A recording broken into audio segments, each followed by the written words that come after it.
Hello, my name is Carter Pellet, and I am the best man and brother of Connor. And obviously, just by looking at us, you can tell who the favorite child is.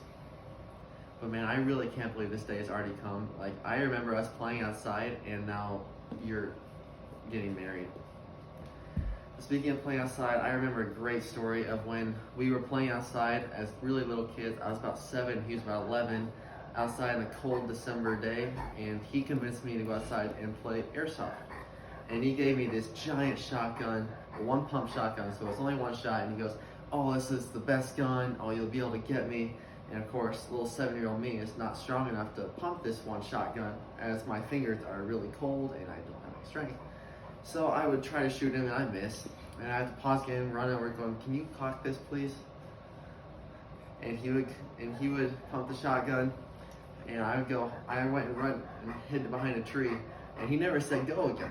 And what he did was he snuck up behind me, and I went and looked around the tree, and he whipped out and bang, shot me right in the middle of the forehead. And I think that was the end of that day. Another fun game we loved to do as kids was we loved to play called Russian Commando. And it's a hide and seek game where there is one hider and the rest of the group is seeking. And it's the hider's job to go and scare the seeker group without getting caught. So Connor was the hider, we were hiding, and he was hiding in this big machine shed with all his tractors and cars and everything in there. And we noticed that he went in there, so we were out there looking for him, and we were all armed with something. I had this football, and we were circling around this tractor, and we thought he was under there, and he kept moving. And finally, I walked around, and he jumped out and scared me. And I, being the 10-year-old me I am, chucked the football at him, screamed, and went the other way. And one of the other stories of Connor being the older brother that he was, is that after a fun day of ziplining out at our house, he convinced me after dinner when it was dark out to go ziplining again. And the dads are just sitting on the porch, and I sneak out to go ziplining.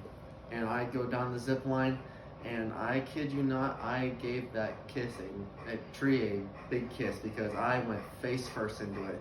And I hit the ground, and about 3 seconds, and I started screaming.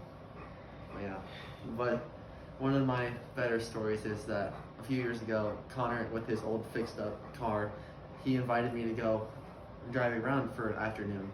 And we drove around from about 12 to about 7. That was one of the best times I've ever had with him. We got to connect, we got to catch up, we got to just talk about everything.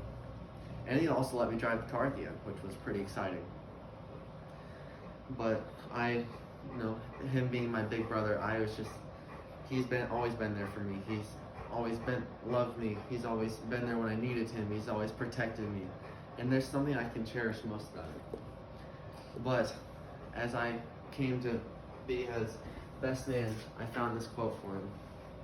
"Love is a friendship that has caught fire, so may your love burn bright for years to come." So here's to my best friend getting with and his new best friend. So please, everyone, join me in raising a toast to the new bride and groom. Cheers.